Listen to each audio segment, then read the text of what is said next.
vase. I think it started. Okay.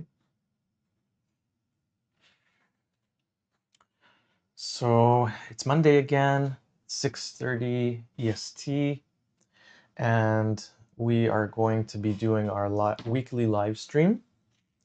Yes, we are. Any questions you might have, you can just type them in the chat, and I will attempt to Maybe mute the... funnel them to Nir as he's working. So welcome, whoever is here already. Hello, Jamie, how are you? I know it's Hi, late Jamie. where you are, so thank you for joining us. Yes, thank you, Jamie. And thank you for all the comments that you made. I had a lot of posts recently. Yeah. On Instagram and Blue Sky and all the social media. Yeah. So yeah, so I have a new short that was announced, and you can actually read it online for free. And I thought maybe today I'm gonna show the originals from it. It's a cool story that was written by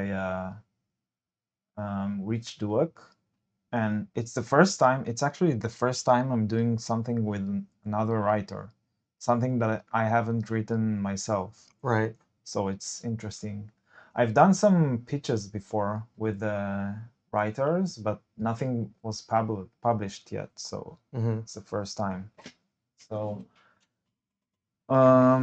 yeah, I'll show some of the originals and maybe do a just short commentary.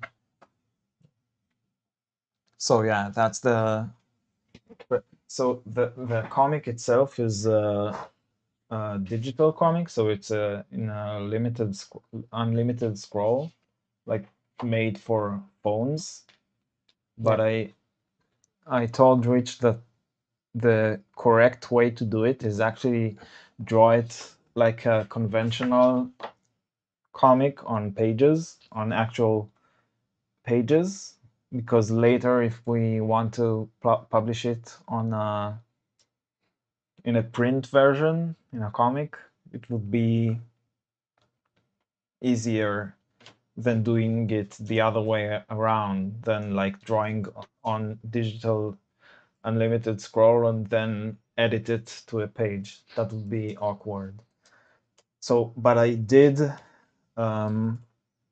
edit the pages in a specific way that I knew that would be possible to edit to a digital comic. So that's the reason most of the panels in the comic are vertical and not horizontal. Right. So that's the first page after the tree, which is kind of the main issue of the story. And I think I've done maybe one of the pages here on the stream. Maybe it was this one, because we talked a lot about the car. Right. Yeah, so it's I don't know, but I don't remember. Was it a Rolls Royce? I think it was a Rolls Royce. Yeah, I think it was a Rolls Royce. I forgot the car. I'm not a car person. I forgot but it's a specific model that I chose to use in this comic. Maybe it was a Porsche. No, it wasn't Porsche. I think it was a Rolls Royce, or yeah, I don't know. Yeah, never mind. So the comic itself is a kind of a urban fantasy, something like Constantine or Hellboy, or yeah, stuff like that. And there's a like a devil character and sort of a magical tree. So the character is supposed to be something like a devil, but I didn't want it to be so like in your face. So I only did the pentagram on on the like the interior part of the hat.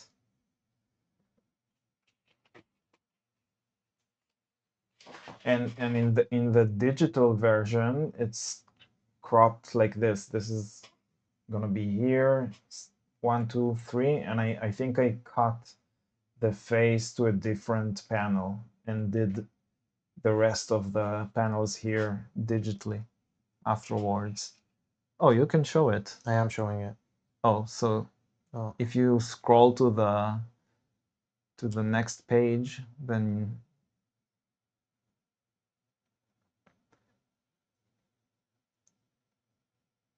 yeah, that's the tree. So the tree I edited like differently. But yeah, you can go. Yeah, go to the. go to where? I'm on the like third page. Oh, So okay. yeah. Because there's no pages here really. So yeah, so I cut the face like in a different panel, and the more next. Yeah, here you see I like you expanded this for the entire hat, and then like added the background here and made it to two different panels.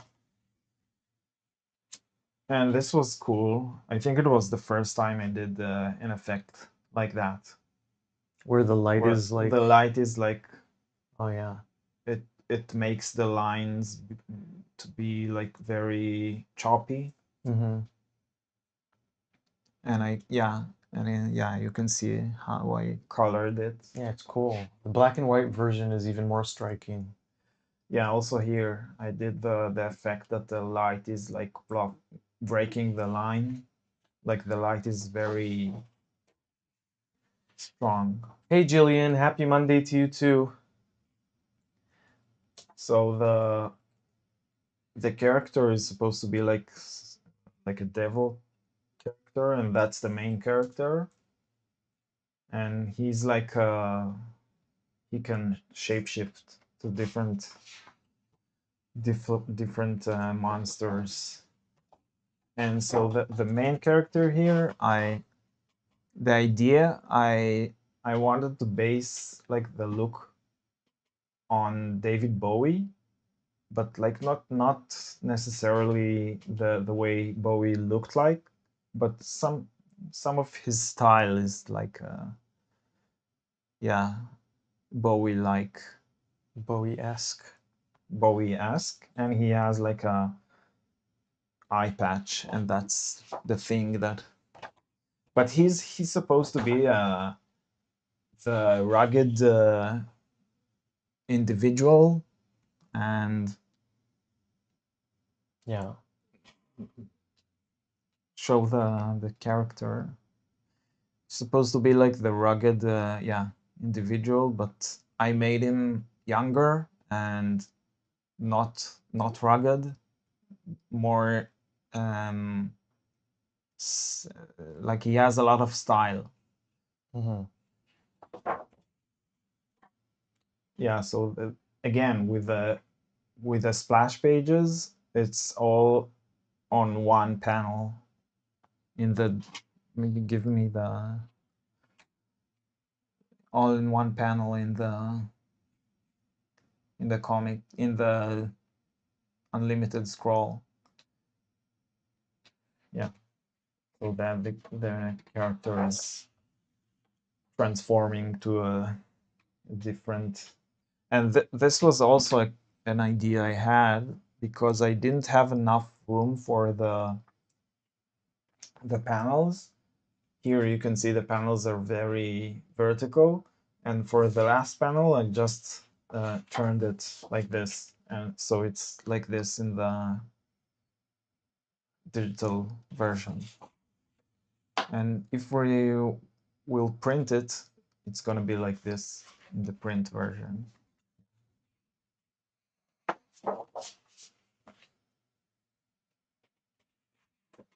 Yeah, another. I'm not used to work like that. with the very vertical panels, but it was nice. I had fun working on it. I think there's another one missing here between these. Yeah, this one was before. So yeah, that's another one of the panels that I worked a long time on. And it has like it's supposed to make you feel as if it's slow motion, because there's a lot of um, images of the same person doing one single thing, which is removing the eye patch. That's very cinematic. Mm-hmm. I could see that sequence in a live action scene. Yeah. Yeah, so that's the, I think that's the second to the last page, and oops, and the last page is, I think this is the last page here. Oh no, there's this one. That's after this. Again, this is supposed to be the like the climax of the story, where it's a kind of a magical thing. When he opened the eye patch, he sucks the idea of the devil inside, and so you can see, so basically you can see this image like this or like this. Yeah. So again, it's a splash and a lot of details here. And yeah, that's the second to the last page. And the last page is also fun because I wanted to reference Akira. So I did the car instead of the bike, like in the same pose of the Akira cover page. Yeah. And yeah, that's it. That's the story. It's a short, I think it's 12 pages, I think. Yeah. And it's now you can read it online on Kyle Higgins' page. It's called Black, what? Black Eye? No, Black Eye is the name of the story, but the name of the you can copy and paste maybe the path to the comments so people can. Oh, this is where this is Yeah. the actual. Okay. Yeah, it's the actual. All right. Yeah, I'm location. gonna put this in the chat if anyone's interested. You can click the link and you read what we just went over, the Black Eye. Yeah, and I thought I thought maybe I'll do a commission today, but I don't think I can start work on it yet. But I can't find there's a page I wanted to draw today. For some reason I can't find it. Oh, with this one? Yeah, it's this one. Okay. So I thought I'm gonna do a commission, but not yet. So I'll do another page from Helix Sky today. And maybe next time I'll do the commission, or I don't know, maybe I'll just finish it this week sometime.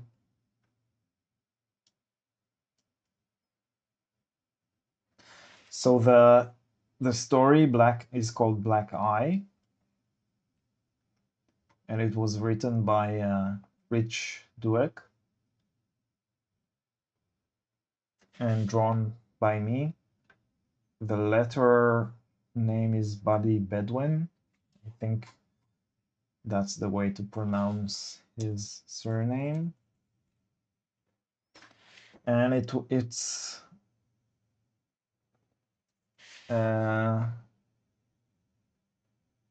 published through Kyle Higgins' Substack. Yeah. And if a lot of people are gonna like it and comment and stuff like that, then we might continue with it and do some more. And maybe in the future it will be published like in a print version. But for now you can read it for free. I think the only thing you need to do is subscribe to the mailing list. Mm-hmm. And I think it's a cool page. So because I think they're gonna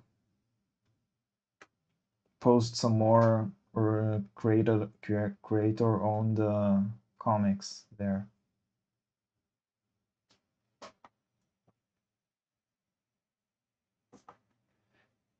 So this is a page from Helix Sky, and it's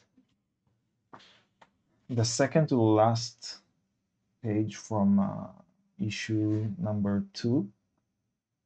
Mm-hmm. And I think it's the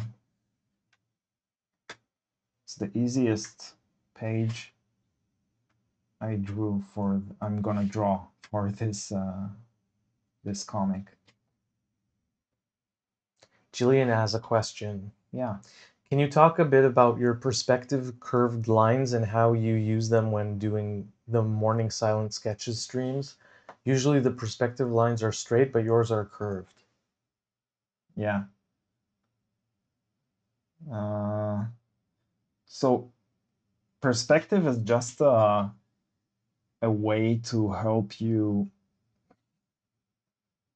translate 3D scenes and environments into a 2D page.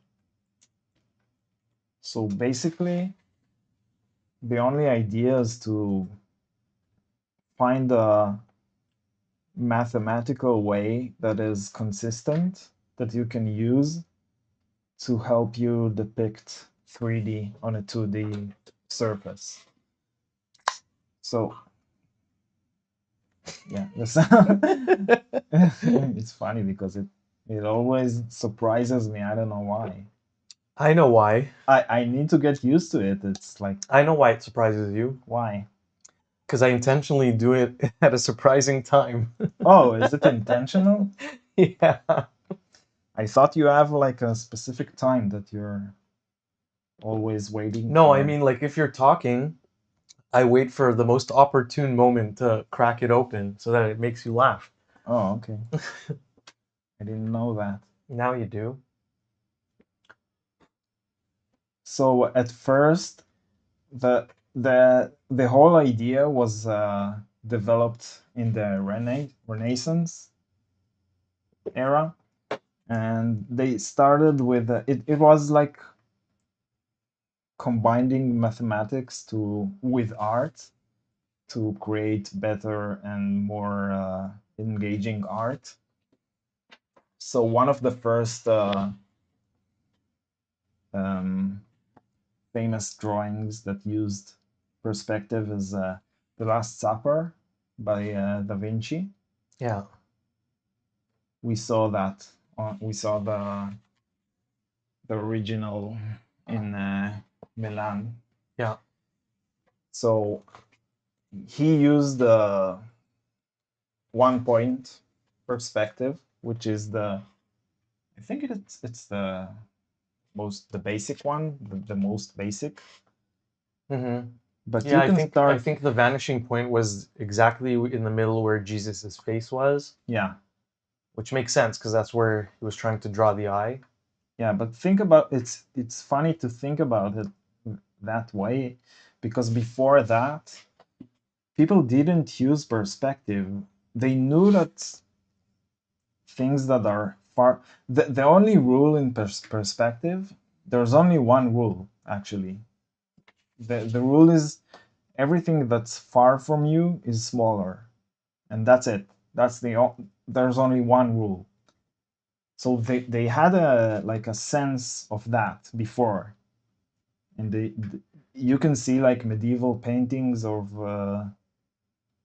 people, and you see that they draw like as if farther away objects are smaller, but it's not using it in a precise mathematical way, so it always looks a bit awkward.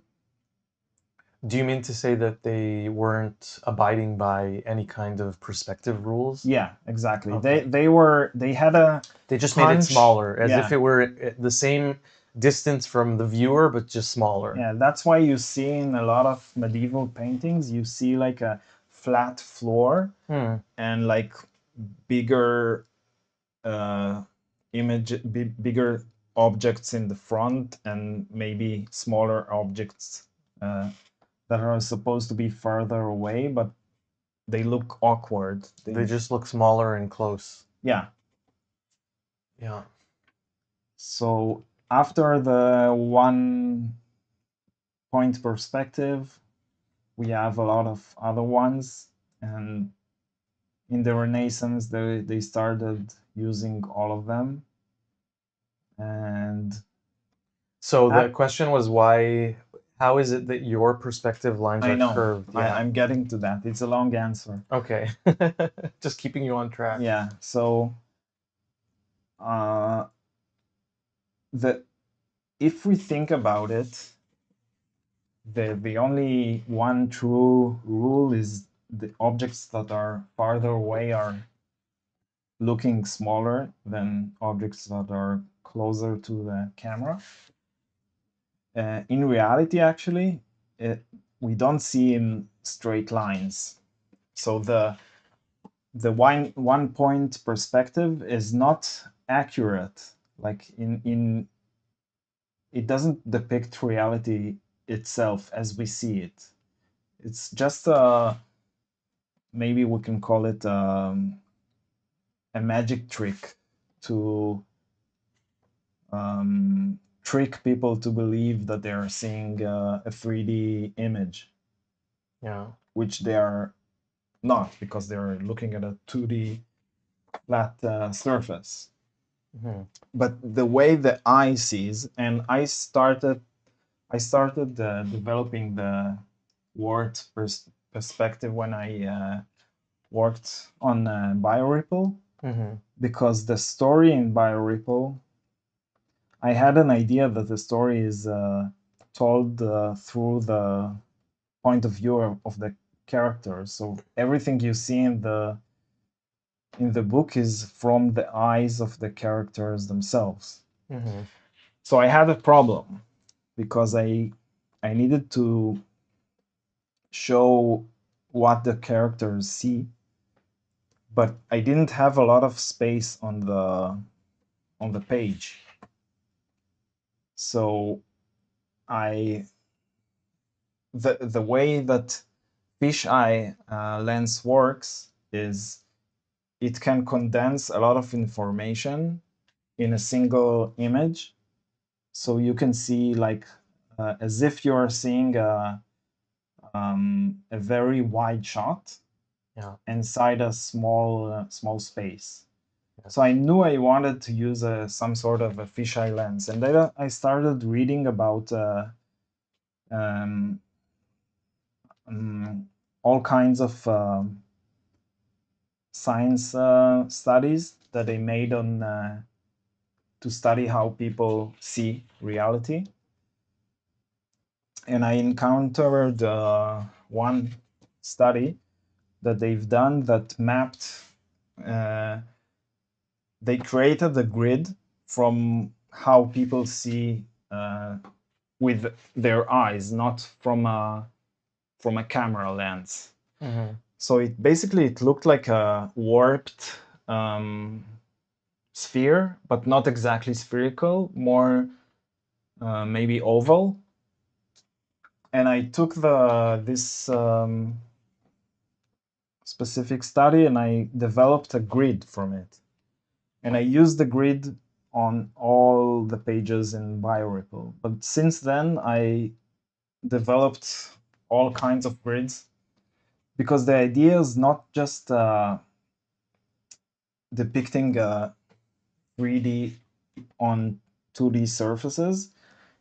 It's also how do you convert a spherical environment into a rectangle page. Mm-hmm. So I have like my grid works in a way that if we have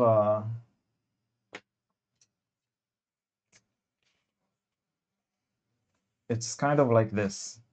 If this is the page, we have a horizontal. This is the horizon line, and this is the vertical line. So I have the fisheye lens works like this.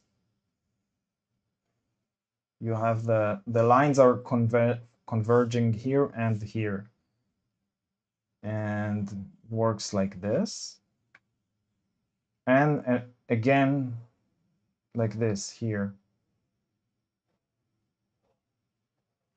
So basically my grids are like this, but then we have the corners, all this, this, and this. So in this area, it's kind of starting to warp a little bit. So it goes like this here. So this is the way I'm converting a sphere to a rectangle. Mm-hmm. And basically, and there's more lines. More lines needs to go convert here because my grid has 1, 2, 3, 4, 5 points. Vanishing It's a points. 5 points perspective. So if we want to do it with another color, or want to draw I don't know, a box over this grid, it's gonna look like this. We have like these two lines are vanishing here, and we have the lines here that are going to this vanishing point, and these lines are going here. Yeah. So that's the way basically my grid works. But if the box is going to be here, it's going to be very warped. So the corners are giving the most distortion, which is interesting. For me, it's interesting. You can bring So it I'm closer using to it. the camera because this is the close-up, but it's still hard to, yeah, over to the other side. Yeah. Yeah, so it's a template for how the objects I might can warp. talk about the grids for maybe another 4 hours because yeah, it's very complicated, but that's the basic idea. Mm-hmm. And I use it because I can, first of all, it's more like, it's more similar to the way you see with your eyes, because we never see, our brains makes us believe we see straight lines, but we don't actually see straight lines, even when they are straight. Well, a line is just an idea, right? There's no such thing as a line in actual reality. Yeah, Anything exactly. that is linear, if you really get into the nitty-gritty of it, it's not going to be straight anymore. Mm-hmm. Even crystals on the atomic level are zigzaggy. No, but I mean like stuff that are actually straight. If you look at a ruler, for example, if it's short, if it's something small and it's all in front of you, Yeah. it's not warped. You see it straight, Right. more or Yeah. less. But if you're looking and the ruler, if you like put the ruler right in front of your eyes, Yeah. and it's going to be some of it is going to be in the Peripheral. corner, in the peripheral vision, Yeah. then it's going to be a very curved line. But your not so brain is straight. used to Your the lines being brain, curved on the perimeter of your exactly. vision, so it adjusts for that because you've Exactly. learned over time Yeah. that the things that you see in your periphery are not actually the shape that your eyes are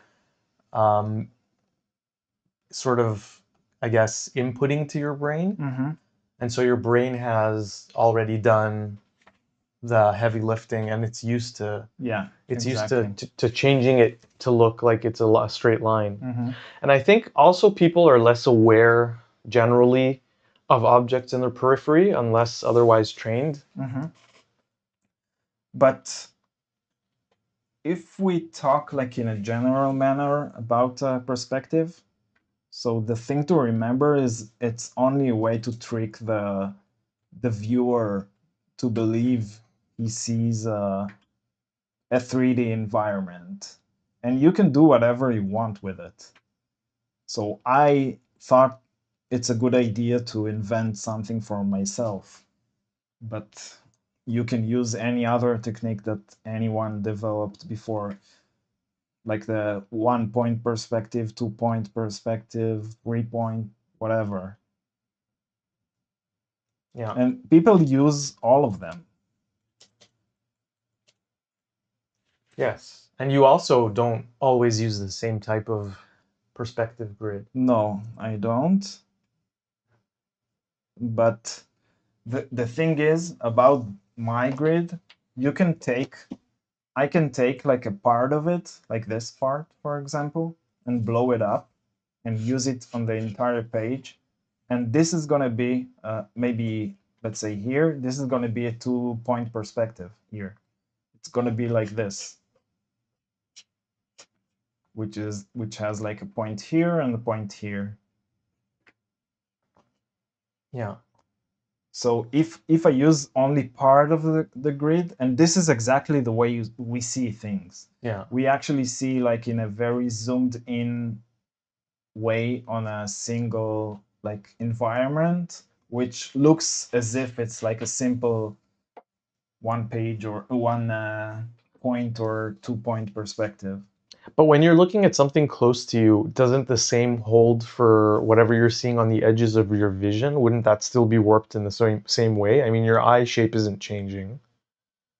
I'm not sure I got to that question. You were saying that if you sort of like focus in on something close to you and near you, that it's sort of like just using part of the perspective grid, right? You just said. Mm-hmm. But wouldn't it be the same thing because your eye is still... It's the same thing, but Yeah. but overall it's curved, and if you are cutting like a small part of the curve, it looks as if it's straight. So we don't do that though. We can never cut out a specific part of the curve. No, you can't. But you can look at like at this. Yeah. And this is gonna look as if it's a straight line Right. here. Yeah. Because it's very in the middle of your vision. Yeah. But if I'm gonna extend the lines like over to the peripheral vision, it's gonna get warped more and more. Yes. Okay. So Jillian says, do you also think about camera lenses when drawing in perspective, wide versus narrow lens, fisheye? Yeah, that's... I think it's the same answer. Yeah, it's sort of... you covered that sort of... Yeah. Fisheye lens is more like it's more similar to the way we actually see. But there's a difference. I just thought about something though when you were saying that it's more similar to the way that we see. There is one difference because most fisheye lenses, they have a perspective grid that looks like this, like the one I drew. Exactly like the one I drew, which goes like this. But the lines that goes to the middle are straight. Just straight lines. Yeah. Mostly. Yeah. But mine are, these lines are warped as well. They look like this. Yeah. Something like this. Anyway, it's a whole it's a whole thing. It's very complicated, and if you're just starting, with drawing and using this, because it's basically mathematics.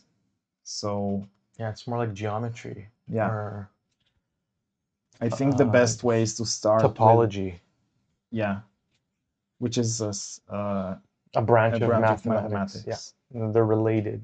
What did I? So I was thinking when you were saying that fisheye lenses are more similar to the way that our system functions in the body. Yeah. That now that you have been using, let's say, 5-point perspectives on your pages, it's sort of like a doubling of that function. I also now, have 9 points sometimes. Yeah. I do have more. Because now it's like I'm using my warped eye and brain system to look at a page that is already pre-warped. So it's Yeah. like the warping is happening twice, right? But when And I think that's the reason that we see it as warped. It's because it's you're sort of you're using that same filter again on top of what. But I think we talked about it when we talked about the fact that comics is like a language in the brain. Yeah. But it's not only comics. It's viewing pictures and images.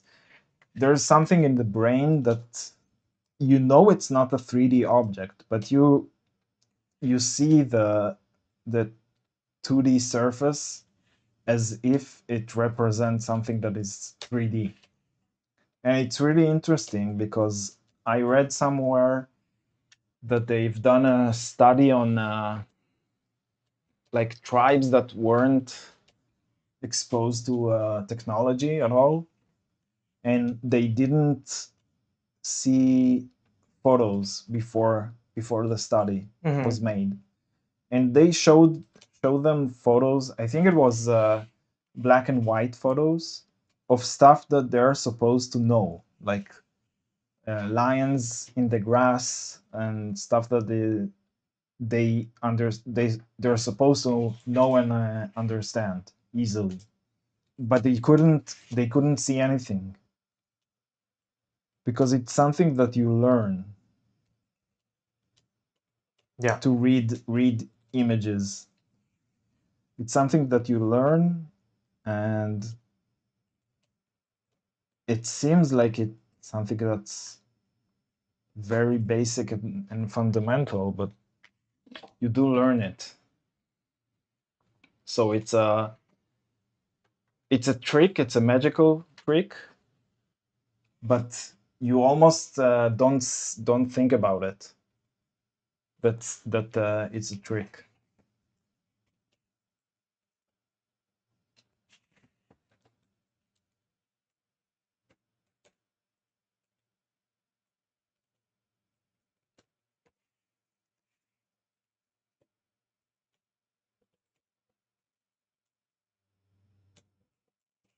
What are you typing about? I'm answering a question.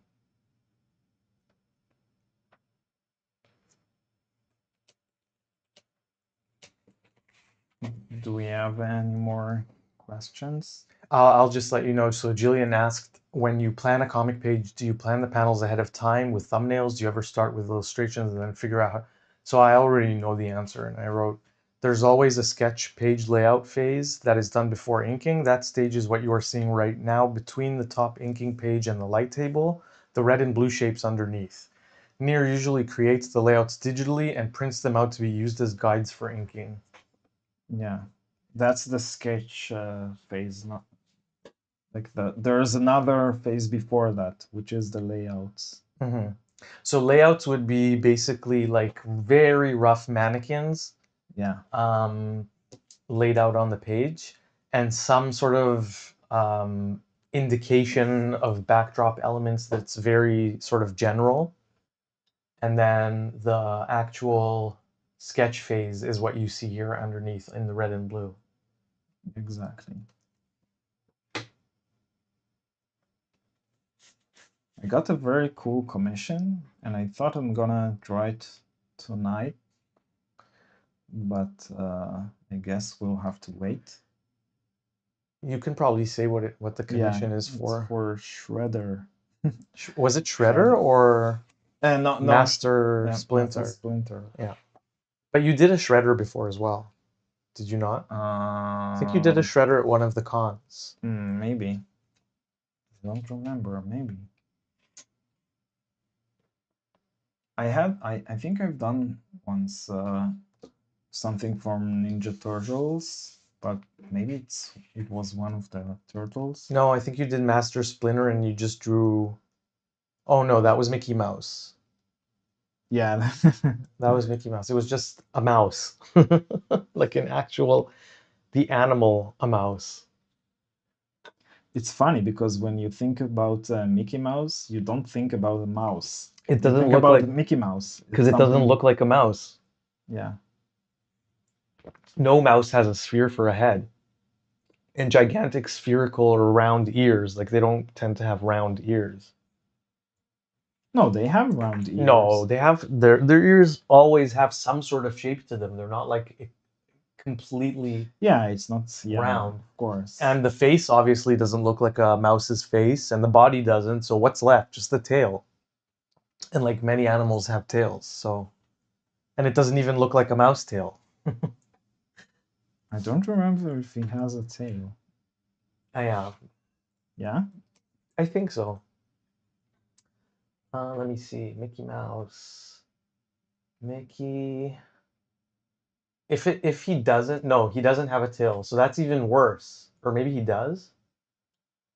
So I'm seeing some depictions where there is a very thin, sort of wispy long tail, which is not that mouse-like.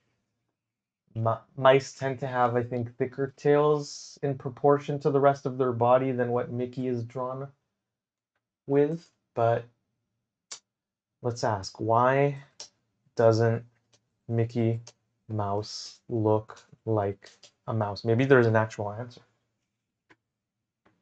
It was designed to be appealing, anthropomorphic, rather than a realistic rodent, aiming for personality over animal accuracy. His design evolved from a mouse planet, whatever, long nose or mouseified version of Oswald the Rabbit. Mouseified? I think it was also a period where cartooning was different and it was more abstract, I think, than now. I mean, it actually, the face sort of looks more like a bear's face, maybe, or yeah, I wouldn't think mouse if I. The funny thing is, I just saw today a post about the most successful IPs. I don't like the word, the using the phrasing IP, but I have to here. So I think number maybe 3 or 4 is Mickey Mouse. No, not anymore. Yeah. Still, really? Yeah. Jillian asks, have you ever tried to make the sketches without a layout in mind? And once the sketch is ready, try to place different panels layout on top to find cool composition framing around the sketch. Also, I guess they're saying like, I'm not sure I understand the question. I think I understand the question. I think you meant like doing it the other way around, like starting with maybe the illustrations and then afterwards doing the composition, like moving the drawings around on the page to find the best positions. But for then them. how would you know what the perspective of the drawing is supposed to be? Because it depends on where it's placed in the panel, isn't it? If you select the character being on an edge of a panel, it would be drawn differently than if you were in the middle of the panel. Yeah, but you can create the character first and afterwards work on the environment and like fit the perspective to the character. You can do everything. It would be adding like more steps, I guess. That way. Yeah, and it's I do it this way, but I don't finish the drawing because why would I? I do only the mannequins, and if I want to change them, I move them around, and it's easy to do that because I didn't finish the drawing itself. So I can change it and not draw it over again. Jamie says, I did think of a really good idea for a commission. He-Man's Cat Cringer. Oh yeah, That's very cool. Have you done yeah. that before? No. He says, I think it would work so well with your technique. Yeah, I think definitely. I've done Um, Thundercats. I've Thunder. done, yeah. I've done a commission of like the Thundercats logo, Yeah. and I've done Didn't oh you? yeah, it wasn't He-Man. It was another. I've done two Thundercats, Okay. but no Didn't you He-Man. do Chitara, or am I just inventing No, that? no, That would no, also be very cool no. because she I've has like never the did. cheetah Yeah, spots. but I did Lionel. Is it? Yeah, you did Lion-O. Oh, Chitara would actually be very cool. So Thundercats, it's funny because I think it's one of my first drawings ever. I Mm-hmm. drew when I was in second grade. Yeah. How old was I in second grade? Like 7. Yeah. I drew a Lionel, Yeah. and I remember the teacher looking at the drawing and like she was in shock of the Mm. drawing, and I was in shock too because I didn't know what's happening. Why is she so weird about it? Mm. So it's a like I think it's a first memory I have Someone reacting to of your exactly, yeah. work. Do you happen to have the drawing itself? No, Because I no, know that your family members tend to keep things for decades. no, but that's like a long time ago. Yeah, I I don't wouldn't put think. it past them actually, because you have, yeah, the history of like the first time you animated something and the first time, Yeah, like my mom keeps. drawings from 30, 40 years Yeah, ago. she keeps a lot of stuff, but I don't think she has that. But I think it was based on like the one of the poses that was on the opening sequence of Hmm. Thundercats. Yeah. Yeah, Cringer would be amazing, actually. Would be so cool. Yeah. So anyway, I really like He-Man and Thundercats. Even though Thundercats was much better in terms of the animation itself than He-Man. Hmm.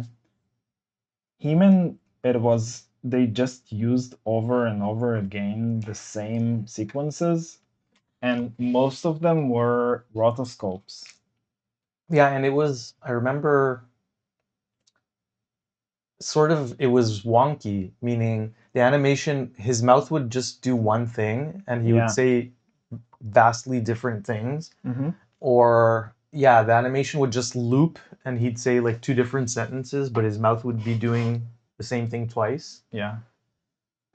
There was a lot of running and stopping a la Mm-hmm. Prince of Persia. Yeah. And it really did look like it was the same animation over and over again because Yeah. the shot angles were the Yeah. same. If just a few years before that, the Fire and Ice movie Yeah. came out, and it was like Frank Frazetta was involved in the movie.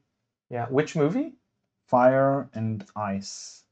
Oh, It's like a He-Man movie, but more like heavy metal, more adult. okay. And I remember watching it when I was really young, and it was like too scary for me. Hmm.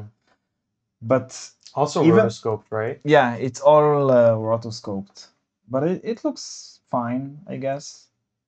There's something sort Yeah, the of, rotoscope is I don't like the rotoscope, but yeah. the drawing themselves are very good, and the backgrounds are great. It's a good, actually, I don't know if it's the same for you, maybe it is, but it's a good example of ideologically and instinctually not liking something for the same reason, which is you're already animating, right? Mm-hmm. So why not take this point in time in which you're creating animation to do something interesting with the movement. Rotoscoping is like a sort of cop out in a way. Yeah. It's like saying, okay, we're going to create amazing characters and backdrops and everything, but the movement is going to be boring because it's just normal people moving. And the thing is, and that's the difference between Disney movies and this movie, for example, is Disney also used live footage, but they were using it as reference. They didn't rotoscope it, so it feels like more natural and more artistic in the Disney movies. I couldn't stand Disney, and I still don't stand Disney. I don't can't think abide by it. You can say it here. I can. It's in my opinion. I don't think there's anything wrong with liking Disney. I just happen not to like it. I think part of the reason is the rotoscoping. But they're not rotoscoping in Disney. But they do, didn't That's they? exactly what I said. No, but they did, didn't they? No. I recall rotoscoped scenes. Maybe only in the older movies, but they filmed characters doing stuff and they used it as a reference, not as a rotoscope. They didn't copy, like took the image itself and copied over it. Snow White and the Seven Dwarfs, Cinderella, and Alice in Wonderland were all created via rotoscoping. So yeah, no, not all of it. Oh. Well, I guess like they used it as reference. It's not the same thing. You can look and see, but it's not. Doesn't look the same as the Fire and Ice movie. It says, an early example of live action use for animation, all human characters in Snow White and the Seven Dwarfs relied on rotoscoping. So that's not true? No. So why are they making it up? Is it AI? No. What is it? No. First of all, how can you draw a dwarf character that is not based on a real individual? But and it can be based on a real individual. What do you mean? No, look at it's cartoons. You can't like in the Fire and Ice movie, it works in rotoscope because it's very realistic. And it's in Disney movies, it's not. It's cartoony. That the characters have bigger heads and like thinner limbs. They don't look like except for maybe some of the scenes from the older movies. Oh yeah, it says that the dwarves were drawn normally and act more cartoonist style, where Snow White is rotoscoped and is not all of the time. Maybe some of the times, but not all. So yeah, it was just one of the reasons. So I guess like some of the rotoscoped portions put me off of it, but also I didn't like in the later movies they didn't do any rotoscope. No, of course. But I also I'm not a fan of the sort of I don't even know, like Roman idea of romantic love in the movies. Do you know what I mean? Like the character has to find true love, and then you can enjoy it, and also musicals. Enjoy the animation. I can't because a lot of them are musicals, and it pulls me out of it. What can I say? I have very specific tastes when it comes to animation, and some things just put me off of it completely. But some of the movies have great music. Some of the Disney movies, yeah. Oh, if there's no reason for the characters to be singing, I just it pulls me out of the experience. I don't like musical theater. I don't have a problem with it. I understand why people like it. I just personally don't enjoy that type of medium. Which is okay. You're allowed to have preferences when it comes to art and entertainment. I wanted to talk about like good music that they used in some of the movies. For the Jungle Book, for example, yeah, had great music. Jungle Book. And also jazz. Lion King, maybe. Yeah, Lion King as well, Elton John. Even though that was a musical, right? They would like break out in song. Yeah, and Yeah. all of the movies are musicals. Right. All of the Disney animated movies. Yeah, I think that's the main reason. I don't know where my allergy to musicals comes from. I would have to think on that point more, but I think that's my main sort of gripe with Disney. I don't hate any kind of genre. Yeah. If it's a good movie, it's a good movie. No, I wouldn't say that I hate it. That would be too strong of an emotion. Like there are movies like Dancing in the Dark with Bjork. Yeah, which is a musical. It is, and that was one of the.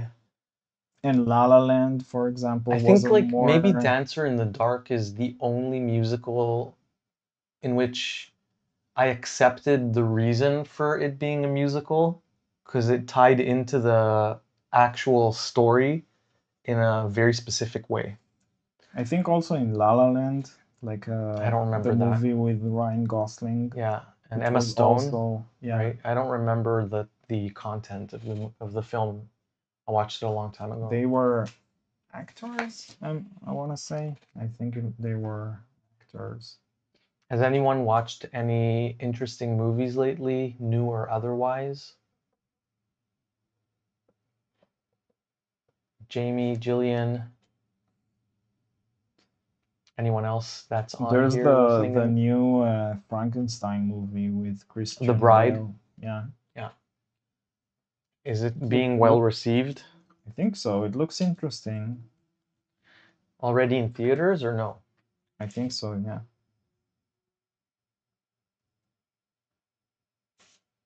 Sci-fi romance.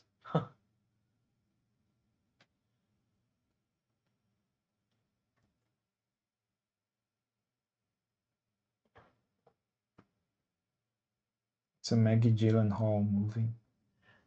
On Reddit, someone wrote The Bride, a gorgeous but completely incoherent monstrosity. Using the word monstrosity for that to, you know, talk about that movie in particular is wild. It literally is a monstrosity. And there's a new Ryan Gosling movie. Science fiction. Right, Project Hail Mary, I think it's called, which is based on a novel, if I'm not mistaken. It's an upcoming. It hasn't been released yet. Science fiction adventure film produced and directed by Phil Lord and Christopher Miller, and written by Drew Goddard, based on the 2021 novel by Andy Weir. So it's relatively new, right? The novel itself. Yeah, Jamie says, I like some Disney films, but I am not a fan of musicals. But I did like Phantom of the Opera. I'm going to see Project Hail Mary in 2 weeks. I don't know. I think I've never seen Phantom of the Opera or in any of its derivatives. I know what it is generally, but I've never seen any type of like play or movie or anything. I know that there's this like phantom guy that lives under the stage or Rocky something. Horror Picture Show. Is Phantom of the Opera like there's a guy with a mask that lives under the stage? Yeah. Yeah. Rocky Horror I watched once a long time ago. But it was one of those live reenactments by the audience while watching the movie. So I know exactly what you're talking about. I was very I distracted. Was yeah, well. I was very distracted by what was going on. They used to do it like every weekend in a specific theater. Crazy. Yeah. I think there are places Probably that still do yeah, it. for sure. It's like a cult kind of classic.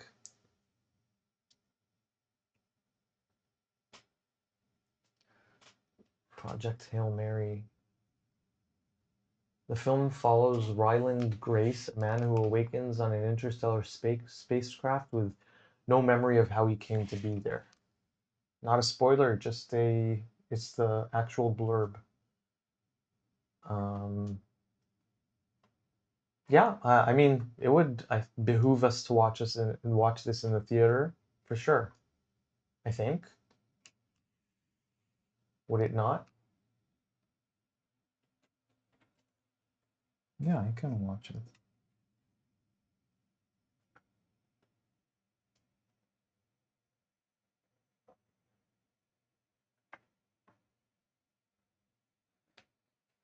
So, Jillian, did you get your questions about the curved perspective lines answered? I'm guessing you did, but I'm just trying to get confirmation. It was one of your longest answers ever on the live stream. By the way, I don't know if I announced it yet here.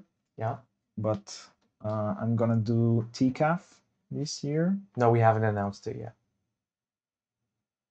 So TCAF is it's a cool indie comics convention in Toronto. TCAF is Toronto Comics Art Art Festival. Festival. Yeah.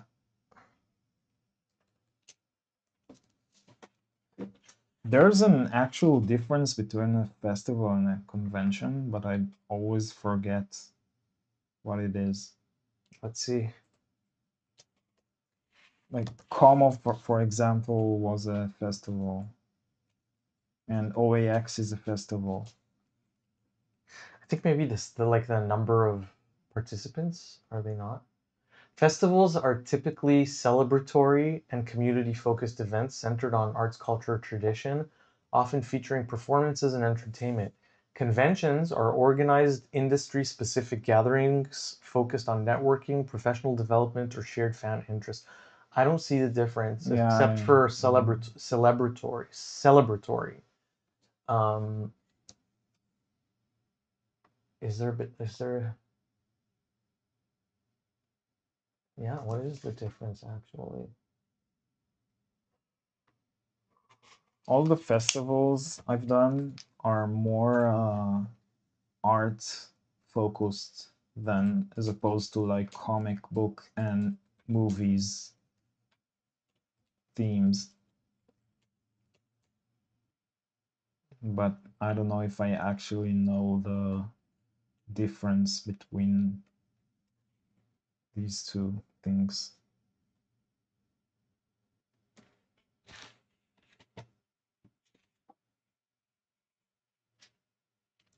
Maybe festivals are I think festivals are mostly outdoors and you don't pay for them. Outdoors, no. No. Not the ones that I've When I done. think of the word festival, I think more of uh, fairs, which are almost always outdoors, like state fairs or they sometimes bring in like a The only festival I'm sure it's a festival is Como. And I don't exactly know what's the exact difference, but there's a lot of difference between a Comic-Con and Lake Como. Like in Como, there's no bigger publishers and no like commercial stuff. Yeah, I think that's why they call it expo and not it's Expo, not yeah, it's not a convention. It's not a con. They don't add that word there. Jamie says I watched a film on Netflix recently. Netflix? What's that? I didn't think I would enjoy it, but it was entertaining. It's called War Machine.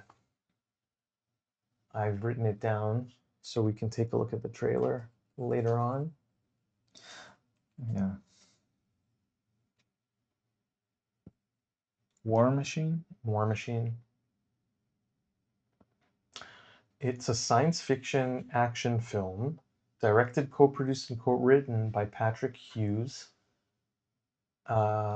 Hughes, I think that's the way it's pronounced. It stars Alan Ritchson, Dennis Quaid. Dennis Quaid? Oh, it's an older movie? No, it's from 2026.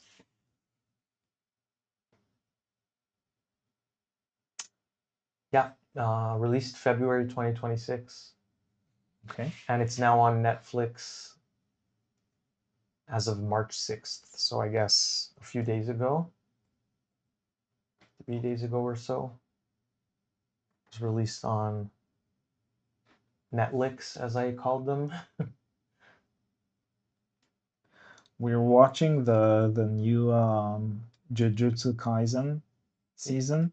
Yeah, And unfortunately. yeah, I don't know what something happened to them. It's lost its pizzazz and it's turned into a different type of series altogether. Yeah, it's all explanations of Rules. It's just rules and every stuff. episode is an explanation of rules, but the rules never get used because next episode is another episode Set of of rules. explanations with its own set of rules, and it's like, has this become a, I don't know, a rule show? I don't know. Yeah, it's They very they have weird. like a very minimal,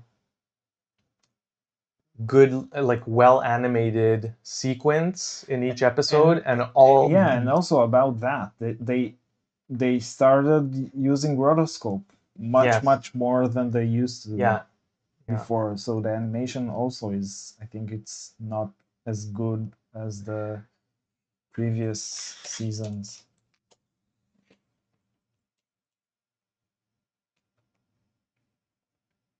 But Freerun is still good. Yeah. And Hell's Paradise is cool.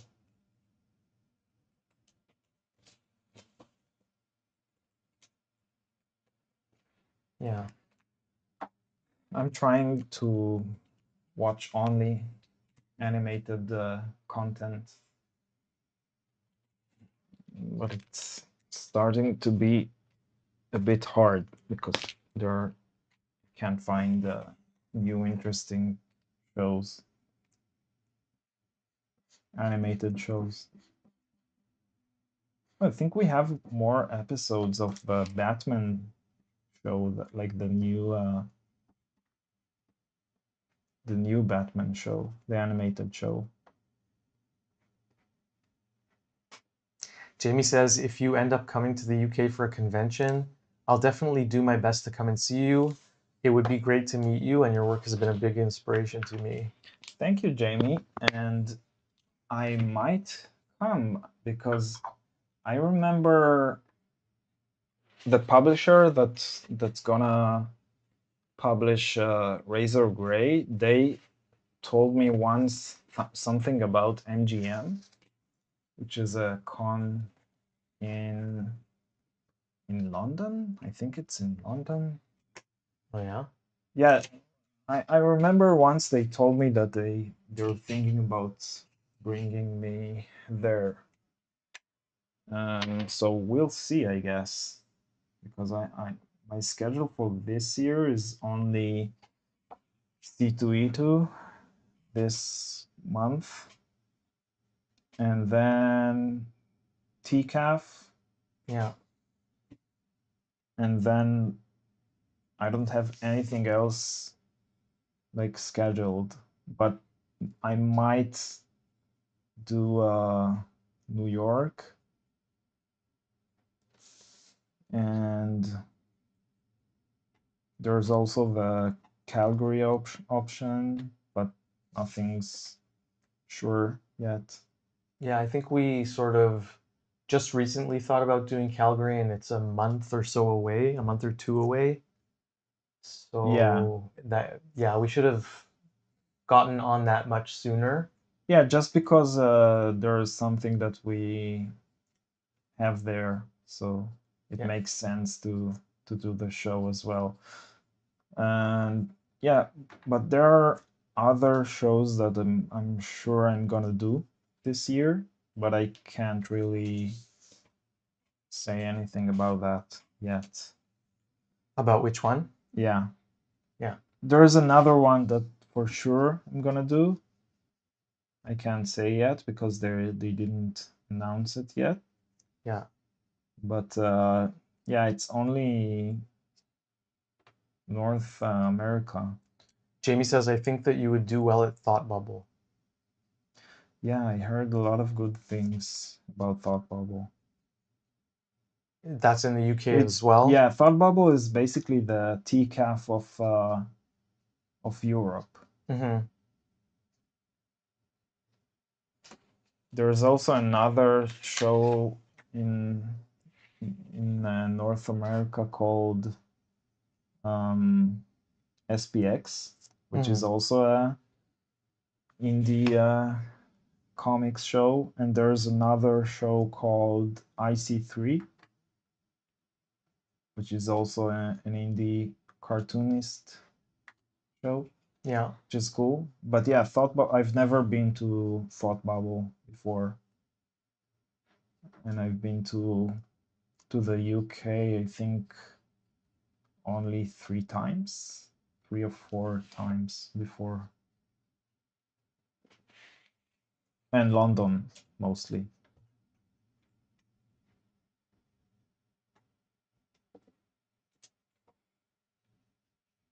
But yeah, for sure, Thought Bubble is a good option. Always a good option.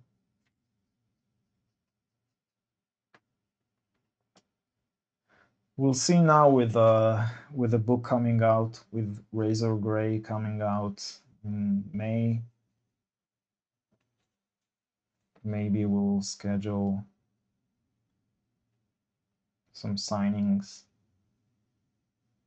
and stuff like that. I need to talk to the publisher again and see if they have anything planned.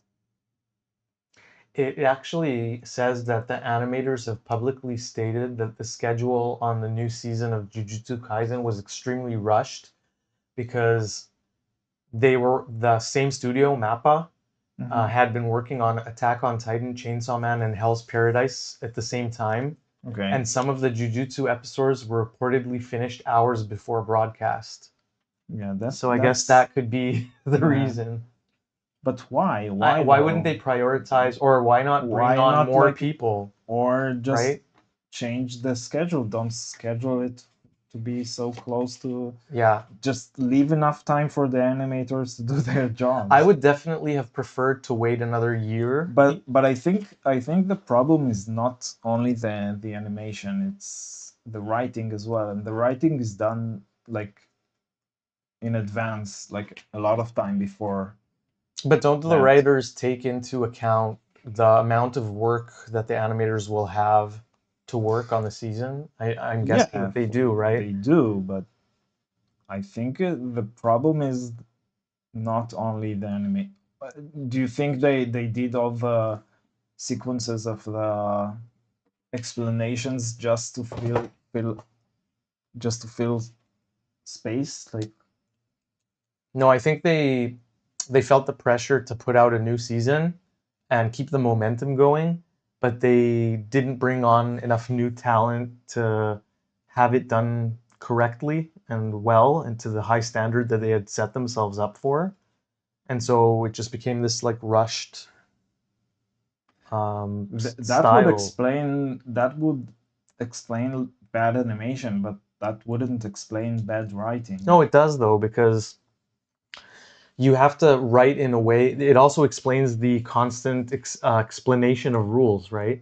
Because you have to write in a way that demands less animation and demands, can be rotoscoped instead of they hand said, animated. okay, let's just do another sequence when they have all the explanation, and it's gonna take a lot of time, and we don't need to do and a I lot of think it's a animation. mistake because Of course, you're kicking yourself in the foot, right? Shooting yourself in the foot, rather. I think that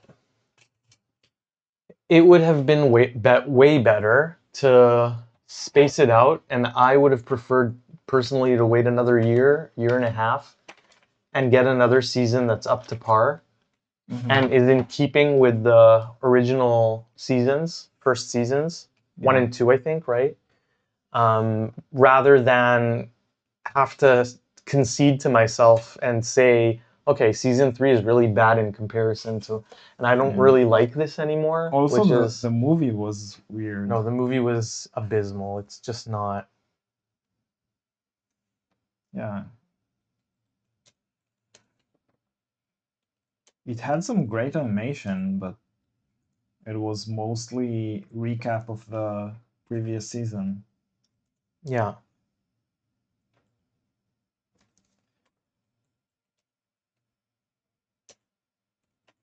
They didn't show anything, almost anything new. I think it was only like 20 minutes at the ending of the movie that showed some new stuff, and that's it.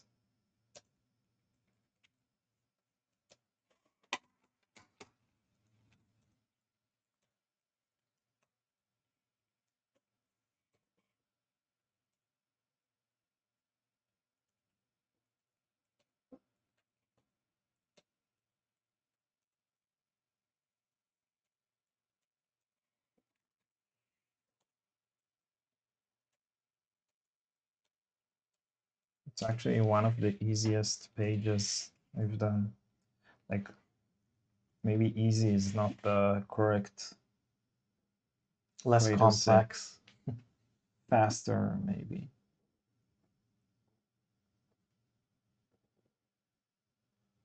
Yeah, usually you have a lot more going on in the background, but when you want to focus on motion Yeah. and a specific character, you simplify that. So that's also drawing it's creating an experience that is about the main character, right? Mm-hmm. And also it saves time, which is also a good reason to do that. Mm-hmm. Even though I don't think that time has ever been your main reason to not add detail. Because unlike Jujutsu Kaisen, you would prefer to take more time and Yeah, have it be exactly the way that you envision. I would, but I think that you do have to consider time in the work, because I don't know, I can do like a page in a week, and that's not, I don't think it's sustainable. It doesn't. If I only do a page a week, Yeah. I couldn't end anything. I would only start things. Mm-hmm. So I do think about time, and it makes sense to not like do all the pages at the same pace, but choose the pages that you think are more important or interesting Or in a even visual just way. not And important, but you want the reader to sort of linger on more, right? yeah, but as we spoke about before, it doesn't work like that. Yeah. People don't linger more on pages that have More more detail, which is details. so counterintuitive. But it was, I think, the last week we talked about the studies that you were reading, or was it the week before? I think it was like a few weeks before. But yeah, it's some of the pages are more, I choose them to be more visually striking than others, and some of them are visually striking but have less details. Mm-hmm. I think this page is also, it looks like It has interesting, presence, yeah. even though it doesn't have a lot of details in it. Jamie has asked if we watched Blue Eye Samurai on Netflix. I think we only watched one episode. Yeah. And then what happened? We forgot about it, I think. Yeah, do you think that we enjoyed it? I don't remember. Yeah, I think so. It was nice. We could try watching the Usually other I episodes. prefer 2D animation, but I think the 3D there was nicely done. Yeah. So, more in the vein of like the Spider-Verse. Yeah. 3D animation. Yeah, I really don't like when they do 3D in anime, in like the Japanese style. I don't know, because they do it in a way that makes it look as if it's like dolls, or Yeah. it looks like puppets. Because I think like traditionally the Japanese have way more experience in traditional animation, in 2D animation. And Do you think so? I think so. I think that the West is more involved in the creation and use of 3D animation for multiple different like avenues, simulations wise and otherwise. And then Japan has a long-standing history of traditional work. Yeah, maybe. And they it's do true. use 3D animation, but they use it more sparingly and sort of as a second resort almost, as a last resort. I think the problem is they want to make in the anime, they want to make the 3D look as if it's 2D, and that's the problem. Yeah, it's one of the issues for sure. I think another one is that the animation tends to be, at least in Very anime, stiff. in Japanese shows, the 3D animation tends to be more mechanical. I'm not just saying mechanical in the sense that they use it for vehicles. The motion itself is not as finessed as it could be. Yeah, it's very rigid. It's very rigid. And when they use it on characters, it's even doubly so. Because then, characters are supposed to be more fluid, even if they are mechanical in nature. And it just really is jarring. We've gotten habituated to very high levels of animation, I think, over the past few decades. We just take it for granted. You know that if you're getting an animated show or movie, you don't necessarily think about it. Yeah, but I think we're past the golden age of animation. We're much past. I'm not sure. Why would you say that? Because I'm thinking about Akira, and which was done in the 80s, and all the Miyazaki movies that were done in the 90s and the 80s. And I don't see anything that compares to that. No, but there in the might be a second revival, and Yeah, for sure. But now I don't see anything that compares to that. well, And yeah, all just the blue Paprika, and like the movies from the 90s that had like amazing 2D animation. In the West, they stopped doing 2D animation at all, only for some shows, but not for movies. yeah. They don't do any movies in 2D. Mm-hmm. I'm talking only about 2D animation, not about 3D animation, because in that era we have Into the Spider-Verse and a lot of cool stuff. Yeah, there was also Arcane, the Yeah, series, Arcane which was was also nice. sort of Spider-Versey in its approach to 2D, 3D looks and look dev and feel. Yeah, Arcane was nice as well. Mm-hmm. But 2D animation, I think the 90s were the last. Even though the Japanese are still making 2D animation, like The Boy and the Heron, but Yeah, it's Miyazaki. It's he's the only he's he's the like last 80. standing He's 80. bastion. No, but there are new animation movies that are produced in Japan. Not a lot, but a lot of them are tied to a show, like the Demon Slayer movie, which was great. But I don't think it was a Miyazaki level great. The Demon Slayer movie, right? If it was Miyazaki, great. I think it's a completely different style.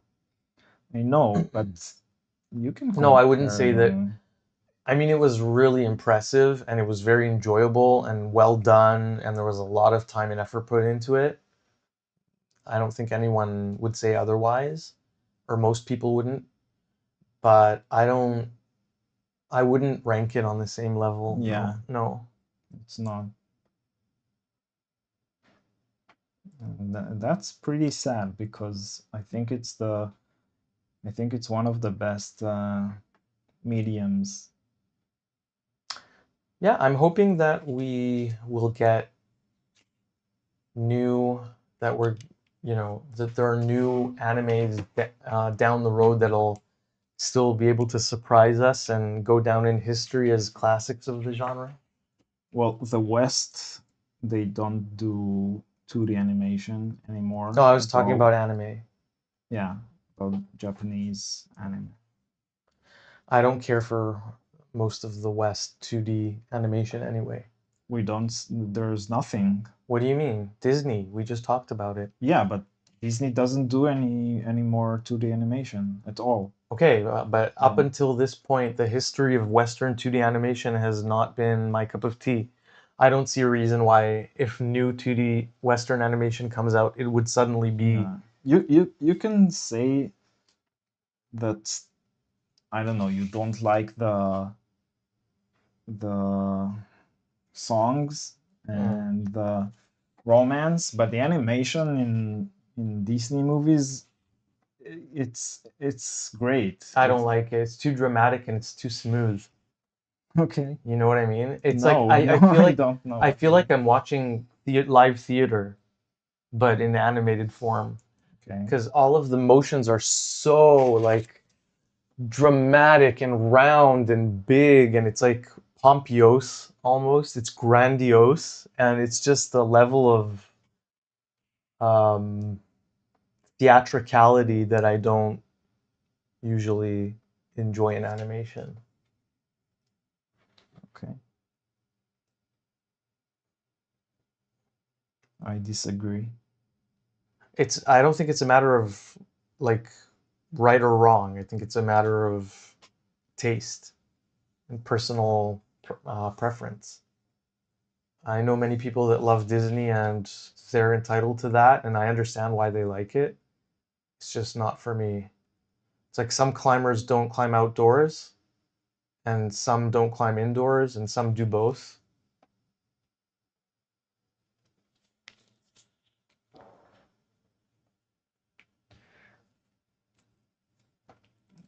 Trying to think of a good animated Western movie.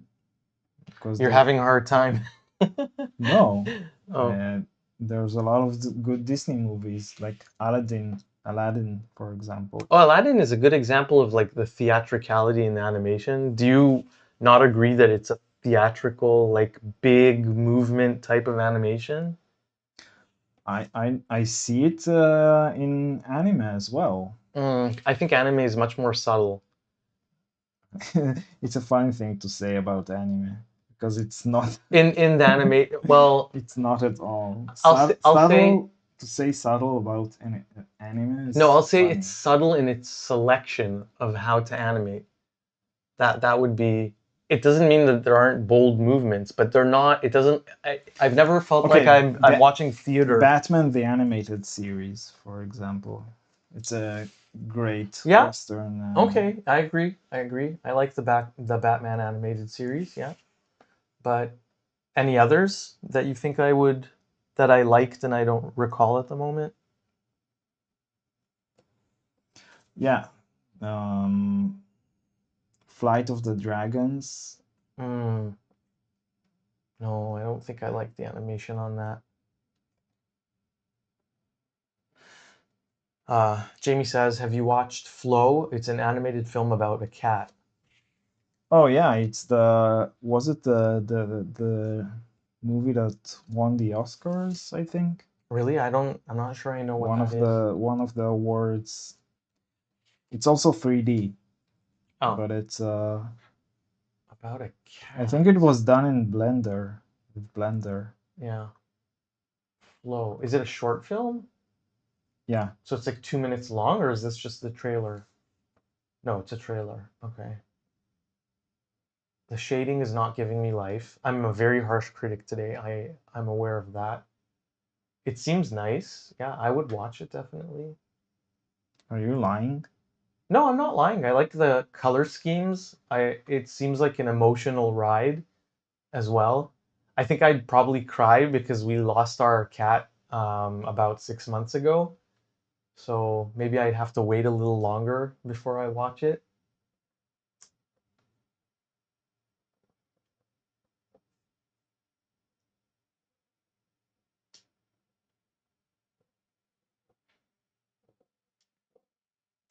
So it has been an hour and a half. Okay.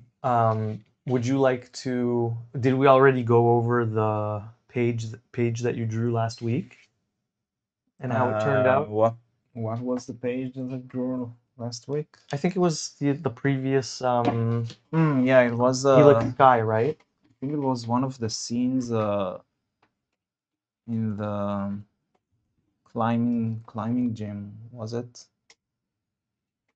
Yeah, I'll let you know. Yeah, I think it was. Yeah, so The Adamondra page. I think it was this. oh yeah, it's possible. Was it Yes, this? it was that. Yeah, because I remember we talked about how Adamandra was the inspiration for your coach character. Let me just exit I'm not zoom in sure it mode. was this though. I'm Maybe pretty it sure. was. It might have been because there's another one. Maybe it was this one. Also possible, yeah. But definitely the coach was in one of the panels or a few of the panels. Okay. So either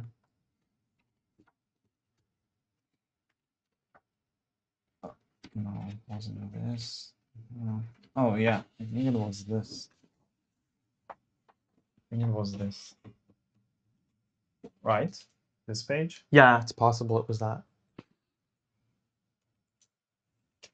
Also simple.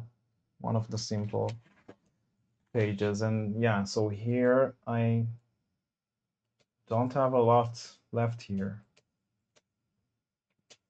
Only the background of the building. There's a lot of falling people in this specific story.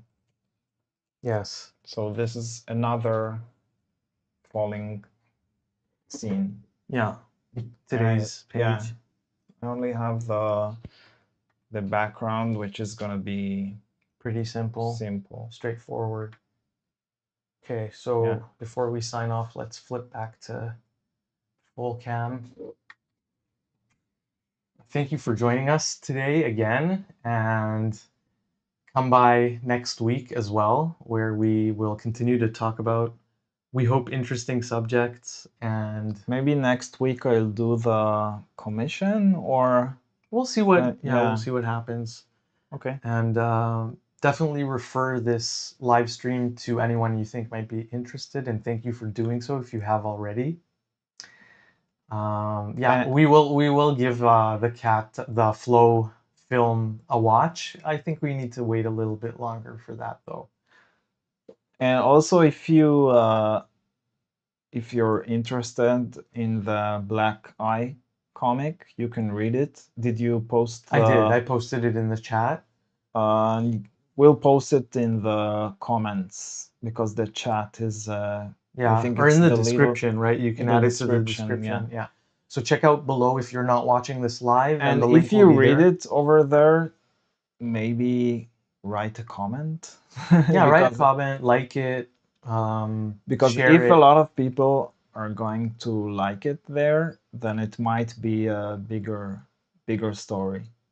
Yeah, and it also means that we can invest in better cameras, better microphones. So all of anything that you can do to help the channel out, liking, commenting, subscribing, sharing is amazing. Thank you for joining us again, and we'll see you next week. Bye.